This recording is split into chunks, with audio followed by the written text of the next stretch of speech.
Hey, okay, we got that chill hop. That's what the music's called in the background. You guys know I'm always trying to find the best songs to walk out to. Can't do the copyrighted stuff, so I'm always playing with what we got just in the background. But what's happening, y'all? So excited to be here on this Thursday. Welcome to today's episode of ThumbstopLive. I'm pumped for this one, y'all. We got my boy Torii here. Torii, holy crap. I was just thinking, like, how long have I known this guy for? Haven't talked to him in forever. So it's going to be a fun conversation, but been knowing him for maybe 4 years now. Holy crap. This is insanity. So it's going to be a really fun conversation. We were supposed to have Connor from Hexclad join us a little bit earlier, but as you know, life happens. People get sick. So we're going to welcome him back next week instead. But everybody, if this is your first time here, welcome to the party. My name's Evan. I'm the head of partnerships at Motion, and this is ThumbstopLive. So to bring you up to speed, you might be asking yourself, what the heck is this thing called ThumbstopLive? And for context, essentially what we have going on here is that we host a daily show every Monday to Friday from 11 a.m. to 1 p.m. Eastern, where we're talking about all things D2C, all things creative strategy, all things about community. Now, we're streaming across so many different platforms. You might be seeing us on LinkedIn. If you are, how's it going? On the YouTube live side, I know our YouTube family goes crazy. That's what's up, y'all. And then, of course, on Instagram Live. Can't forget about my people over there. So it's absolutely incredible. But like I said, today's show is going to be a fun one. We have Torii joining us. Torii, man of many skills. I met this guy like a long time ago. He was running his own brand with some of his great friends. And now I think he's doing the agency stuff. This guy's absolutely crushing it. And he's always been a vibe and energy that I try to capture and take into the rest of my day. So without further ado, I would love to welcome Torii to the stage, y'all. Let's give him a round of applause. What's up, brother? How are we? Oh, man. I can't complain, man. I'm so happy that you're with us today. I'm so happy. It's been a minute. How are you? I'm good, man. Stoked to be on. I appreciate the invite. Most definitely. Where are you at these days? Last time we talked, you're like, yo, I'm in Mexico on a little trip right now. Like, what's been going on? I do love me some Mexico. Currently in Colorado. Still in Denver, living here. Got another month here, and then I'm moving to Florida. So moving here shortly. Oh, man. I always catch you at these little inflection points of like, all right, living the dream, take off. It is what it is. So that's exciting. Trying to enjoy it.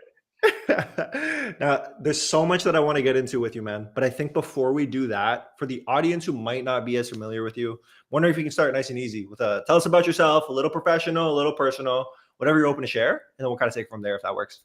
Cool. Yeah. I'll go a little personal to professional. So I started off as a police officer working violent crimes in Phoenix, Arizona. Worked that from 23 years old till I was 27, almost 28. And at 27, I started my first brand. I started my first brand, Mansion, with my best friend Faraz. It was a men's jewelry brand in e-commerce across the board. We scaled that 0 to 8 figures in 3 years. I later ended up exiting that brand. And then from that point forward, I was like, shit, I got really good at the media buying stuff, had to do it myself, couldn't find an agency I liked. I think it's just hard for media buyers to kind of understand the full funnel aspect of things. And so when you grow, I think it's difficult to not just look at the ROAS and MER and all this bullshit. So started my agency with now my business partner, Blake Pinsker. Blake was the former vice president of marketing at Movement Watches, scaled them $0 to $100 million with a $100 million exit. So did well on that. And now we work with 8 and 9 figure brands across the board, a couple celebrity led brands, some big IPO'd companies we work with as well. But yeah, across the board, do paid media, creative, and growth. Crushing it, bro. Crushing it. Shout out for us. Appreciate it. Shout out your boys, man. Like everyone going up together. That's what I've always loved about our conversations. It's incredible. That's what it's about. That's what it's about. 100%. It's lonely if you're just by yourself. Like you do all this work, but you want to be able to celebrate the wins with people you love. So I feel like that's like the community piece is so important. Bro, I could tell you with 100% certainty, if I had to do this by myself, I'd be no. Like the lows are low. And if you don't have someone else to pick your ass up and say, hey, keep going, like it's tough. Some guys have it. I don't. I need someone by my side to be like, yo, let's keep going. They push you. They also, I think, having a good like business partner holds you accountable and holds you like on your responsibilities. If you're like, shit, I don't want to let so-and-so down. So true, man. I started going to the gym and like I'm freaking like I'm weak on a good day and I'm like, man, my back hurts. So I'm like, I'm not going to the gym. What's going on? So I had to get myself a trainer. I'm like, the trainer will hold me accountable, make sure I do what I need to do, show up, lift some heavy shit, and 100%. Yeah, because if you don't show up, they're pissed off. You let them down, and you're like, yeah, I got to get my ass to the gym. So. Okay, there's so much that I want to dive into on the brand side and agency side as you started to build these things out, but like we can't skim over what you were talking about early career. Like what the hell, man? Police officer in the which unit were you in? Like the I worked mostly violent crimes. Yeah. So it wasn't. So yeah, I was in Phoenix, Glendale specifically, actually. But if I say Glendale, nobody knows where that is. So I always say Phoenix. No, my dad was a police officer for 32 years, followed in his footsteps and was like, yo, I'm going to try this out. Wanted to kind of prove myself that I could do it. Loved it. Hell of a career. Learned a lot. Being 23 years old and dealing with grown ass men and women and having to kind of know what to do.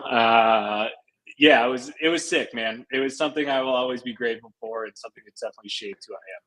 I love it. So there's a couple follow-ups. I think on the personal side that ties into the business end that I'm curious about is like some of those lessons that you might have taken because you're in completely different worlds now, sitting behind a computer mainly. So it's like when you talk about what you had learned, how does that translate into now? It's a great question. Yeah, I think the biggest thing is just like it sounds cliche, but like not being afraid. Like not being afraid to take risks. Like, you know, if there's a shooting or whatever and you got to go into it and you're like, hey, or you got to like plenty of times we make entry on houses, right? And so you're like making an entry on a house, you can't be afraid to do it. So it doesn't necessarily pertain as far as like the risk that you put on in business, right? But there's still the risk of like, oh, I have to put the money up here, right? You're good. You got to put the money up here or do whatever, and you got to take the risk. I'm very like risk oriented. Of like I like heavy risk. I think risk is something you have to manage, and it's probably one of my weakest points. Is I like to take a swing for the fences, and I think that stems from that. And then like, I would say the other side too is just the responsibility factor. Like you're responsible for a lot in that job, and you can't really fuck up. A fuck up could lead to, excuse my language, I don't know if I'm allowed to. Nah, man, you're good. You're good. Let it fly. Yeah, I mean, you can't screw up like that in that job and get away with it. And so, like, you take things, you're very methodical about the way you go about shit.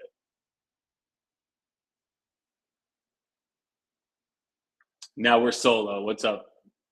What's up, chat?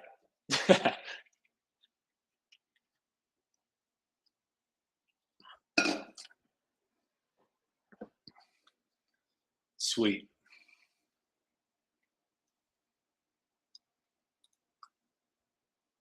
So I'm now running ThumbstopLive. This is now my show. What's up, everyone? I don't know how to view any comments on this or anything. So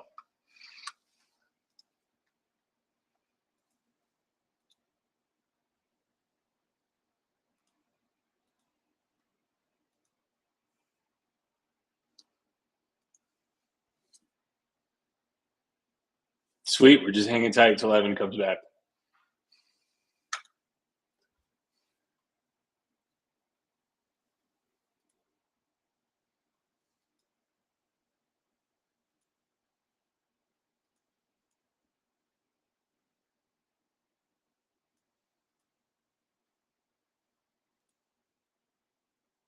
Well, if you have any questions, I think this is I think I figured out how this chat thing works.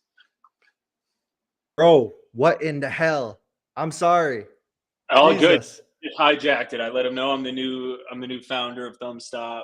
I'm I just kind love of it. some shit. You're good, Thanks for being man. a good sport, man. I've done You're like good, brother. over 50 of these, and this is the first time it's happened. You can tell I'm sweating now. I'm like, oh God, what the hell? Why is this All happening? good, dog. All good. I appreciate you, brother. I appreciate you. So, like, Absolutely. one of the things to jump right back into it, because I was hearing everything you were saying. One of the things that really stands out for me here, and like again, I haven't lived never been a doctor where someone's life is on the line. I've never been a pilot with the same thing. I've never been a police officer. But something about that is like that's real life. Like, I'm not saying that our lives are fake by any means, but like what real danger is. So it's kind of like everything else is on easy mode, is what I'd assume. But let me know what you think. Yeah, I mean, to a degree, it doesn't ever really leave you once you kind of see that shit and understand it. It's a different world. We live in a bubble, especially e-commerce, DTC. I think it's like we're very just this is our world, and it's like it's not. Like there's a lot of shit going on out there, so it's like I take a lot of responsibility now when like I hire a new employee. Like I take a lot of responsibility and like I don't impact the lives I used to impact in like those ways, but you can always still impact people. So like, yeah, we're all in this for the money to a degree, but that money also, supplies a lot of people's lives, right? All your employees and shit like that, take care of those people along the way. I think it all still relates to back to helping people in the grand scheme of things. Like it's so sick when you get to give someone a fat bonus check and you're like, hey, great job in Q3. Here's your fat bonus. Go do whatever you want with it. Go to Mexico. Go do whatever you want. We helped one of our employees last year purchase his engagement ring and shit. So like that shit's fun.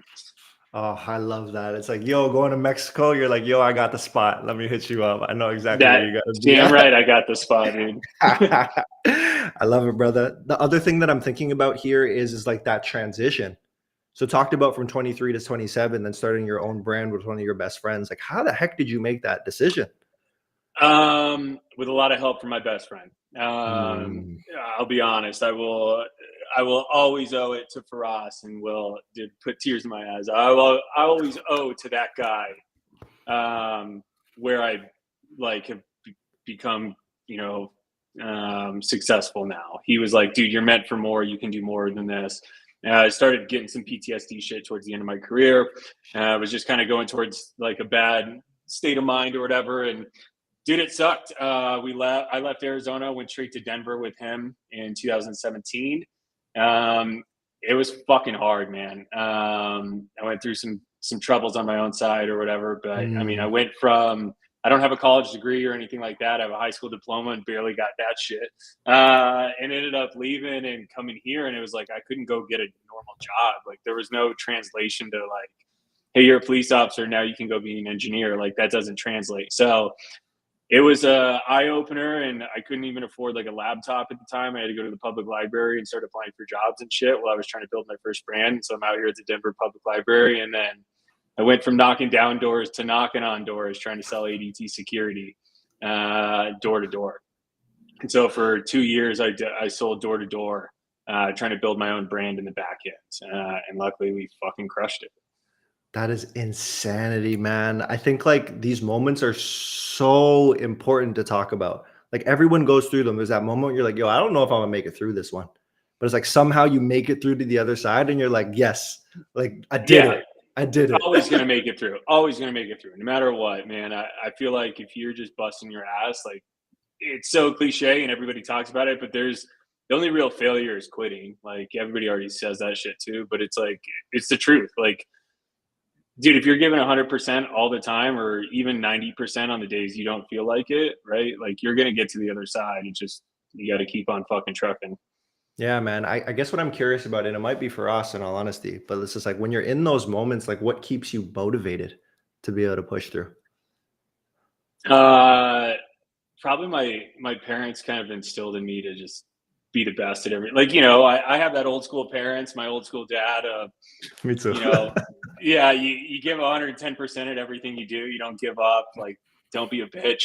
And so it's like, dude, I like, even in media buying and e-commerce and growth of the agency and growth of companies, it's like, I do it, yeah, for the money, but I also just want to be the best. I want people to come to me and be like, yo, this is the best media buyer I know. This is the best growth guy I know. Like, so it's always just like, I want to be the top dog. I love it, man. I love it. That's consistent search, that competitive nature with yourself, like starts to bleed through.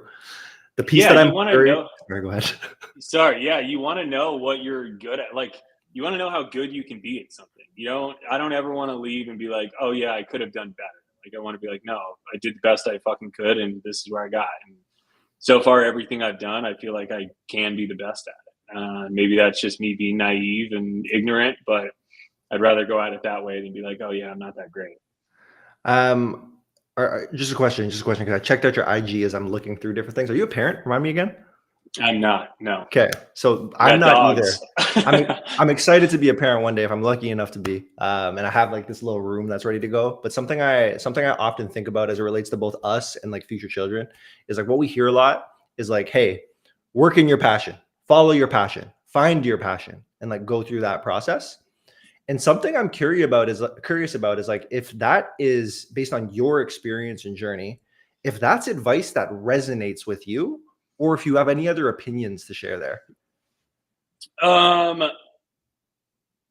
I don't know. I think I'm a little different, to be honest. I think some people might have a passion for something, and I'm going to go back to kind of what I just said. I think my passion's always just like be the best, right? So it's like, if you put me in any environment and you're like, hey, Torii, you got to start building houses as a construction worker or whatever, or an architect or whatever, it might not be my passion, but I'm going to be damn best I can be at it no matter what. And so like my passion is just being as good as I can be, and no matter what I do.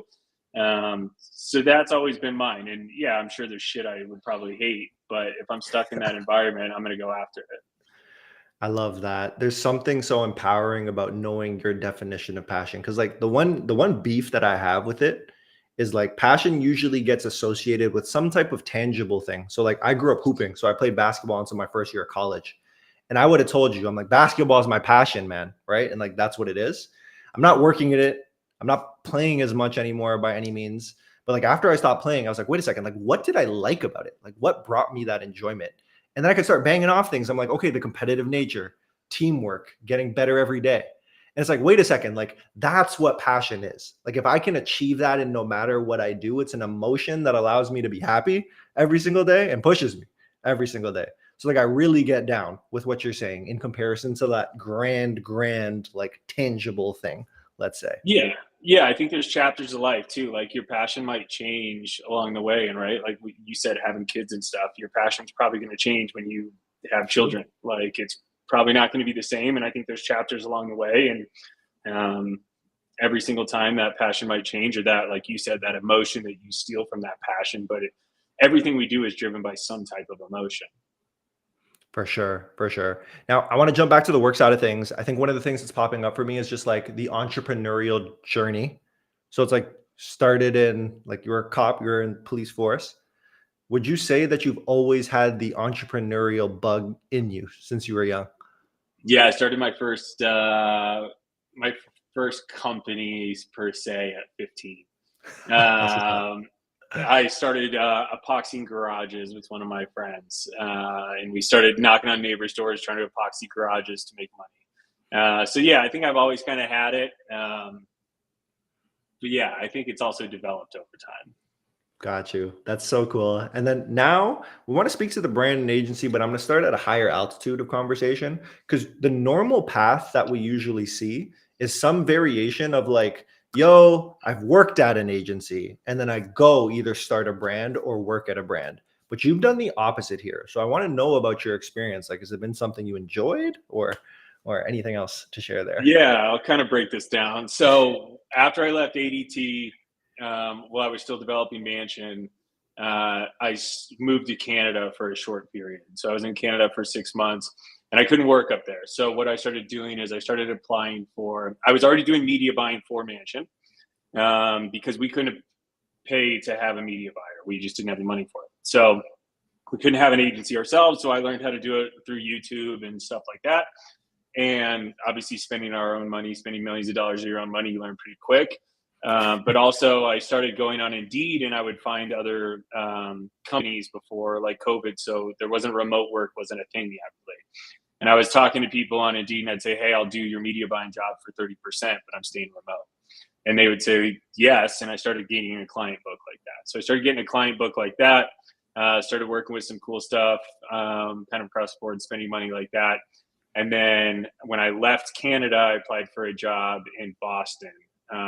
They had a opening for a lead generation company based out of Paris, France. So I got to go over to Paris, and I was the first US based employee to open a lead generation company for them, basically open the US side of the company. So I got to work with like Clover. Funny enough, I got to work on ADT, which was my biggest account. So I went from knocking doors for them to actually selling leads for them.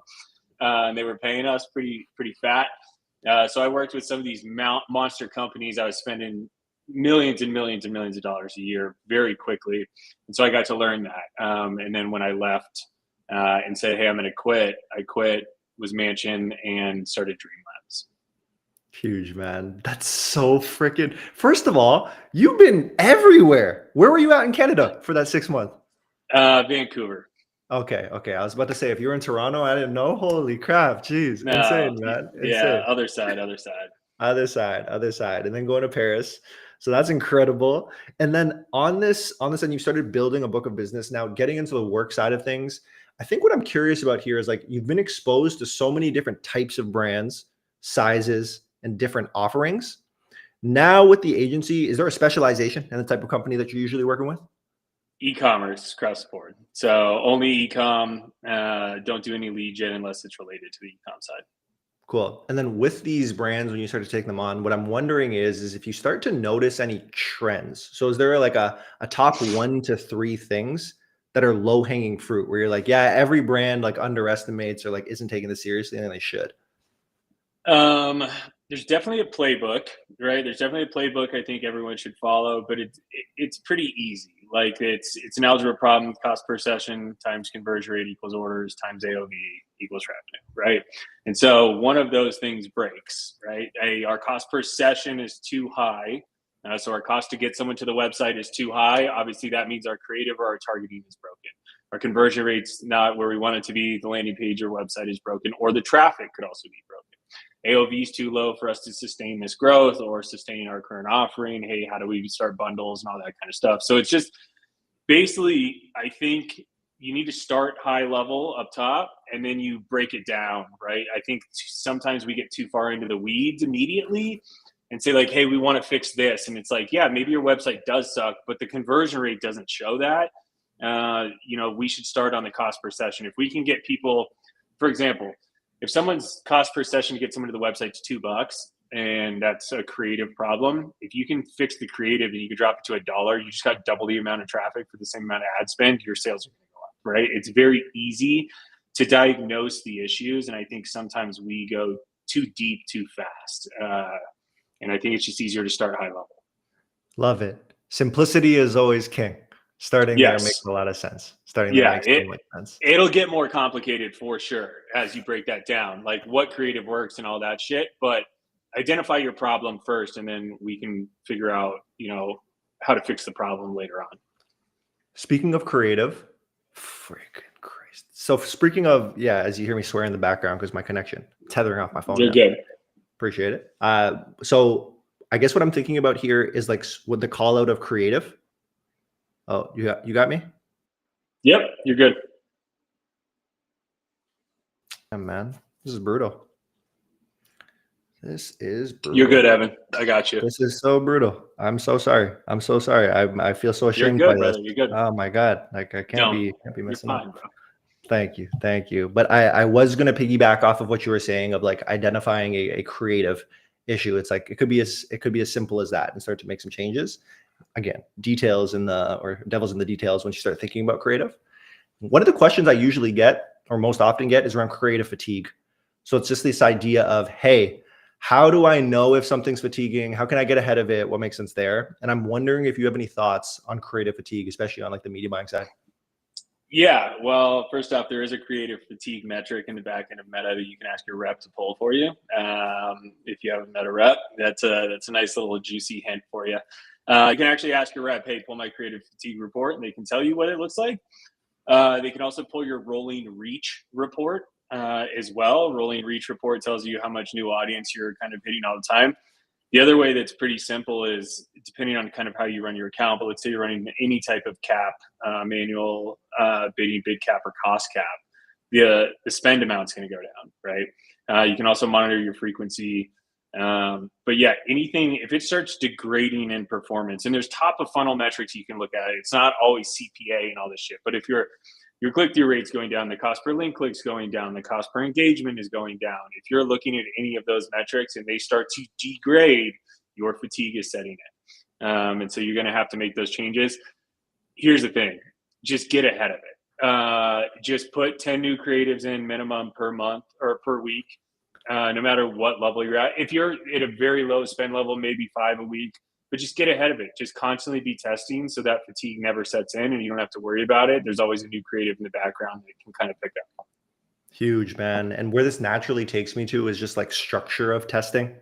So what I'm wondering is there a playbook that you'll use for implementing creative tests? Yeah, this is not the answer people want to hear, but no. It's different per brand and where you're at. Like a brand new brand, like, so for example, I have a brand who's spending close to $200,000 a day right now. If they're spending $200,000 a day, we run it on a CVO bid cap. So CVO bid cap, we're dumping creatives in. Every ad set's 3 to 6 ads tops, depending on variations of that angle. So if it's like angle hook 1, 2, 3, 4, 5, 6, those all go in the same ad set bid cap structure across the board. CVO setup. But if it's a brand new account, like you're just getting started, you can't implement bid caps. It's going to be a highest volume kind of thing. You might want to just dump everything to an ASC, run highest volume, kind of see what starts getting spend there and go off that. If you're testing for new angles, right, there's ways to force spend to it to see if you can unlock new angles or new audiences, right? There's not necessarily a set way.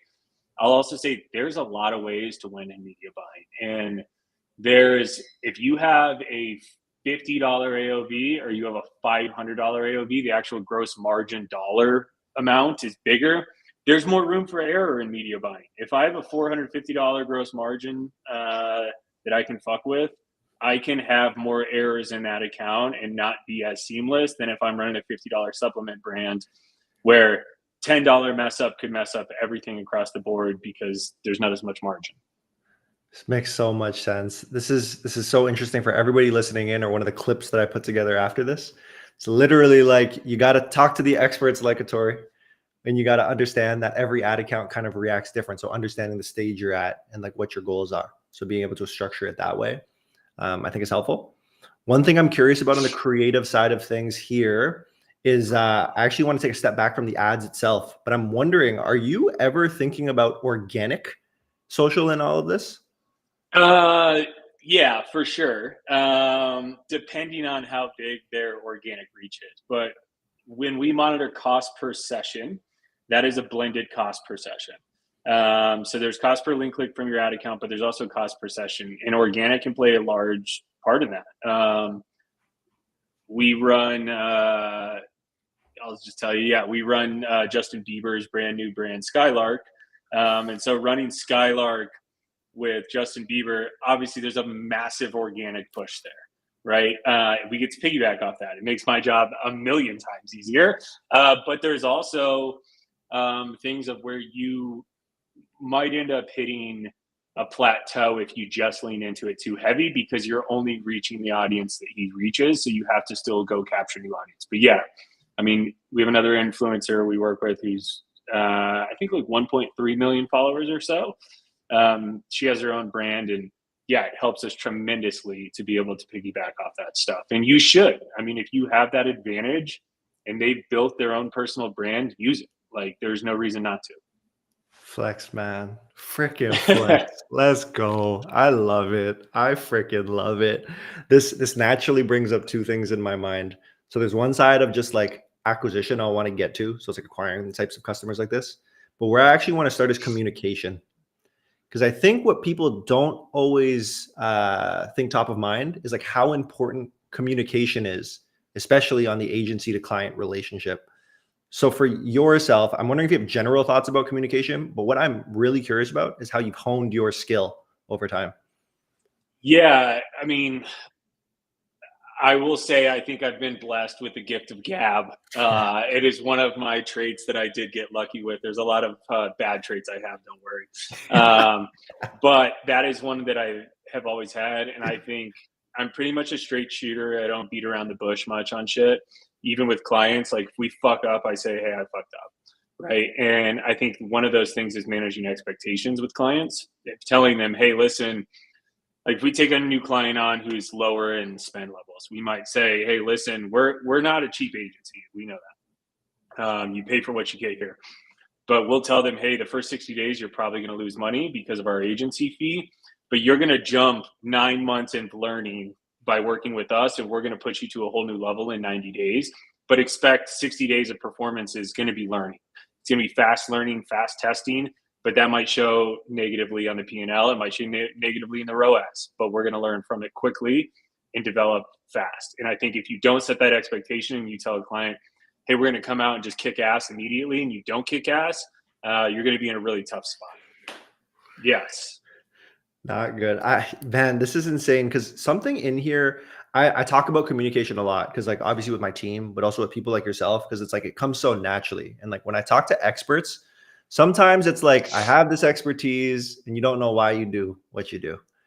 And something that I'm thinking about, and I want to know if this resonates with you, is like when I've been thinking about communication really recently, I've been thinking about it at the layers of an organization. So there's like org level communication, which you're talking about goals. There's like manager level communication when you're talking about like team and efficiency. Then there's like IC communication when it's like, how can I make your life easier? What are the performance numbers you're putting up there? And I'm wondering if that resonates with you, or do you hang out like purely at the org level? It's like, how are things going holistically? I got you. Don't worry about it. No, we're still a pretty boutique agency. We have, I think we're like in the teens somewhere on employees, somewhere like that. So we're not super big. We like keeping things close. I'm in every account. I mean, as soon as this meeting's over, I jump on with my media buying team. We go over every single account across the board. We try to see things holistically from the account level and dive deeper if we have to. So we just are kind of managing things. I don't try to micromanage, but I think it's nice to hear. I mean, dude, my media buyers are so smart. They teach me shit all the time of like ways they do things and stuff, which is fantastic. And I think as an org, if you're just sitting at the C level, I mean, there's guys who have to sit at the C level, but I want to be in the weeds. And I think that teaches you a lot. Actually still managing those accounts and things like that and being inside of that. I love that, man. Oh my gosh, that's incredible. I wonder at what employee count you start to forget how many people you are. Like Motion, I've been saying, yeah, we're like 50 people. We're 50. We're 70 people, man. We're freaking 70 people. I'm like, That's a lot. What the hell happened? Dude, you just start and you're like, next week there's 2 new employees and you're like, oh shit, right? There's also the creative side. I don't work on the creative side too much. We obviously put analytics over there, but I don't develop the creative and things. So there's people on the creative team that, are constantly in movement. For sure. Okay. That makes a lot of sense from org structure. And then here's the interesting thing. You're living in the weeds. You're managing these client relationships. You're running an agency. There's so much happening. I want to take a step back to like life a little bit. So I've been using this analogy. I'm refining it over time as I have these conversations. But like I talk about life as like light bulbs as example. So it's like one of them is career. The other is like your relationship with your partner, relationship with your family, friends, physical health, mental health, like all that kind of stuff. And I think where I'm at is like my personal opinion is I can't keep all of those lit up intensely at the same time. So it's always a question of like energy distribution. So what I'm curious about, like how you live your life with all the things going on, how do you think about like where you're going to put your energy at any given time? Yeah, I'm not a good marker on this. I'm a psychopath. Me too. Business 100%. I mean, I have a wonderful partner, a beautiful fiance who's fantastic. And she knows, and we've had this conversation of like, listen, there's going to be the next 2 years of my life is business, and it's going hard in business. I want to grow this very quickly, efficiently, and I want to make sure I give, the same respect to every client who comes on across the board. And I want to make sure they all have the same performance across the board. I think everyone needs to go up and to the right. And so I'm not trying to scale too fast, but to do that, you have to be in it 24/7. Like I had a wedding last week and I was pissed. It was a beautiful wedding. And so I don't doubt they'll hear this, but I was pissed that I had to be at a wedding and I couldn't work all weekend because you just get behind. And so it's like, listen, I'm going to crush I've been at this for 9 years now in the e-commerce industry. I need another 2 to really I feel like solidify where I want to be. And so, yeah, everything else is taking a back seat for now. And then I feel like if I can crush it for the next 2 years, all those other light bulbs, family and all that kind of stuff is going to be able to take the front seat because I've worked so hard to put this in the position it needs to be in. Man, it's so interesting because I would also describe that I'm at that phase in my life, like for sure. And I'm always curious to try and understand like when seasons change.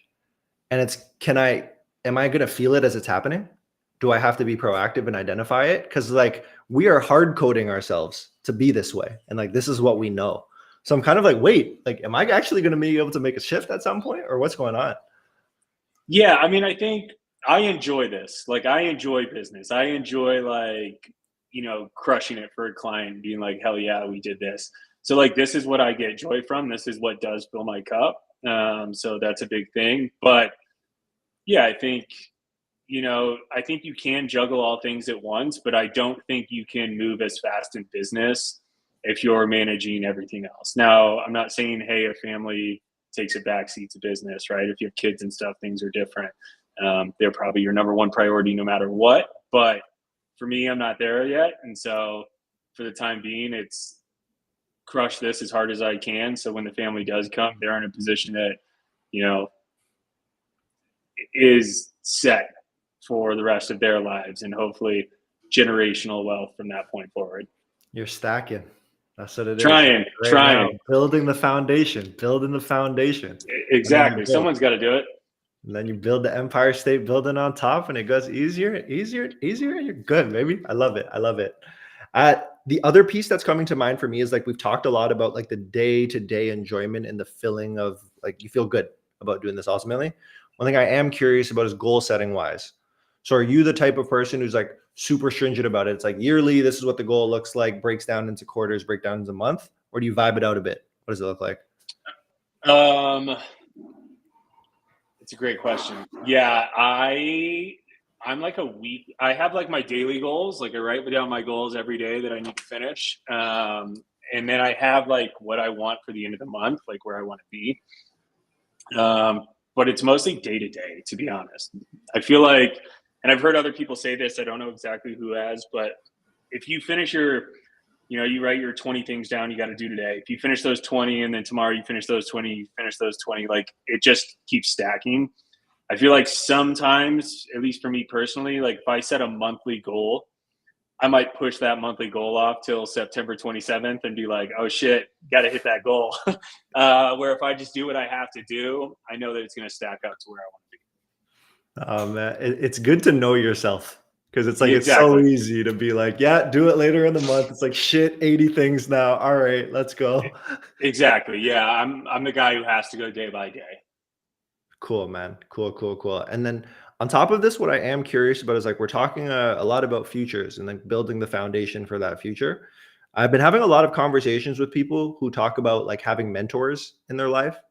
So I'm curious on your end, like, do you have a mentor? Is that something you've always sought out in your world, or how do you think about it? I don't necessarily, which is probably not the right answer. I don't have a mentor who I like speak to regularly, who I'm like, hey, this is, where I want to go. There's guys I look up to in this industry, Sharma, Shaq, those types of guys I look up to, and I'm like, damn, these guys have really done it. And I'm sure they look at themselves and they're like, I haven't done shit. Or maybe they don't. I don't know. I don't have that close of a relationship with either of them. I've talked to them both, but nothing crazy. So I think there's people I look up to in e-commerce, and there's people I look up to as men, who I'm just like, hey, I want to be more like that or whatever. But I think I'm more so steal traits from people that I'm like, hey, I really like this about that person. I really like this about that person. But also I think I go back, and it took me probably a long time, probably till like last year, which is kind of crazy, of like really understanding who I am, and being like, this is who I am. And there's people I look up to who I will never be like, and I can still respect who they are, but I don't have that. Like, I'm not a soft hearted person. I'm a bull in a china shop kind of. And that's just how I am. And so like there's things I steal from people, but no one person. If you don't mind sharing, like you're talking about like truly knowing yourself, how was there a specific like process you followed to get that clarity? No, I went through hell and back being a dumbass, and figuring it out, making bad decisions, in my personal life, and knowing I didn't want to make those decisions again. One of those, like alcohol, for example, was something I would go out on Saturdays and Sundays and get shit faced and do that kind of stuff. And now it's like I barely drink at all anymore. Like, maybe once every couple months I'll have a drink, but like I don't like drinking, just because I don't like who I become. And I think those are decisions that unfortunately had to be made by bad decisions. So things like that, and also things like, for example, going to the gym. Like, I've always been a big gym guy, not going to the gym because I'm too busy. Right? I'm like, oh, I'm too busy. I'm too busy. It's like, you're not. You're just being a bitch. So like now I'm at 5 a.m. I'm at the gym every day. Like those kind of decisions, I think I had to learn over time of how it impacted my mental health and how it impacted everyone else around me too. Like if I'm making bad decisions, everyone else around me is not making good decisions.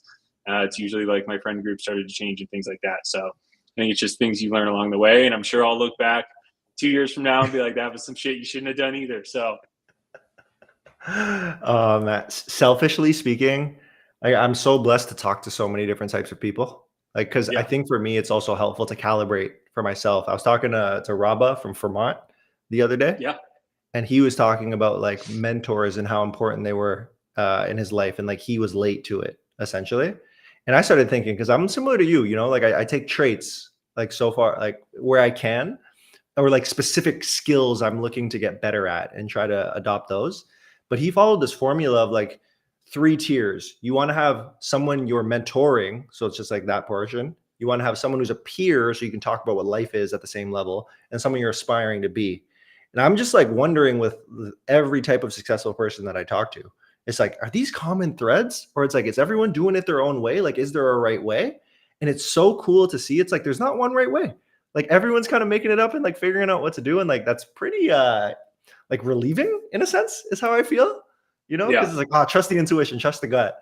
But it's like so nice to hear your perspective, even though like, it's not the right answer. It's like, bro, it's your answer. There's no right or wrong answer. Like, don't even worry about it.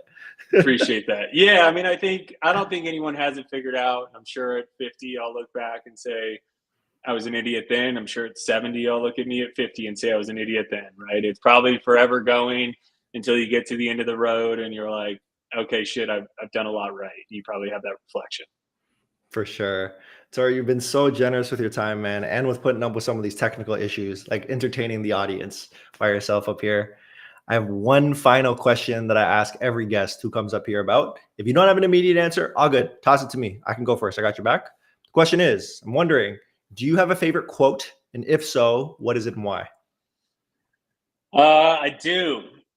Um, it's my background on my phone. So that's why I pulled my phone over. One day you'll wake up and realize God never sent you struggles to break you. He saw who you could become and said, this will make me stronger. I think it's a really good one of, listen, shit's going to happen. Right. And everyone talks about like, you can't be the best man you can be by everything going your way. Right. You have to continue to go through the battles and continue to go through the struggles. And those struggles, usually you come out on the other side stronger or with some type of clarity of why that struggle happened. So yeah, I think it's an easy way. Like when you're going through that shit, it's something I look at and say, hey, you know what? Like yeah, this month sucked, this year sucked, whatever it was, but you're gonna come out, you're gonna be 10 times better. Chills, man. Any final words you want to leave with our audience today? No, I appreciate the time, man. Thank you so much for having me on. I appreciate you being up here, being vulnerable, and like sharing your story. This is incredible, man. This is absolutely Yeah, incredible. I'm gonna talk to you really soon. Okay. absolutely. Thanks, brother. I'll talk to you soon as I get kicked out. All right. I'll talk to you soon. Later. Later. Ah, man, everybody. This is why I love doing Thumbstop Live. This is why I love doing Thumbstop Live. First of all, shout out to Torii. Tori's a champ. Like this guy literally put up. I haven't had technical issues yet. This guy just handled it so smoothly. So shout out to him, absolutely crushing him. And then seeing his journey of being able to go along and like, hey, not only did I have the grind of like following my father in his footsteps, leading into door-to-door sales, leading into building your own brand, and now the agency side, what it really shows me is like all of us are different in this world, and that's okay. Like you see people crush it, and I'm hoping that anyone who tunes into these sees how different personality types, different types of people can win in the way that they want to win. So I absolutely freaking love that about this community. So shout out to Torii. I'm so happy we got to have this chat. I've been knowing him for 4 years, like I said. So having him up here has been absolutely incredible. But everybody, this was a shorter one, but this has been today's episode of Thumbstop Live. I hope it's been a good one. I hope you're okay with those technical issues that we've been through. But if this is your first time tuning in, like I say a million times, Thumbstop Live, we are live every Monday to Friday from 11 a.m. to 1 p.m. Eastern. Now, where can you find us? Where I'll push you to is our Twitter account. So if you want to tap in with us at ThumbstopLive, at ThumbstopLive, at ThumbstopLive, tap in with your boy. And if you're going to catch these lives, you're probably across a bunch of different platforms. LinkedIn family, what's up? How's it going? YouTube Live, hey. Instagram Live, know what it is. And of course, Twitter and X, whatever we're calling it these days. What up? How's it going? But everybody, I appreciate it. Tomorrow we're going to be back with Nima. Nima is a freaking legend. This guy has not only been in tech and SaaS, and he's like a SaaS founder in his soul. He's now started his own agency, like killing it on the performance marketing side. He's probably one of the most interesting people that I've ever encountered too. So that's going to be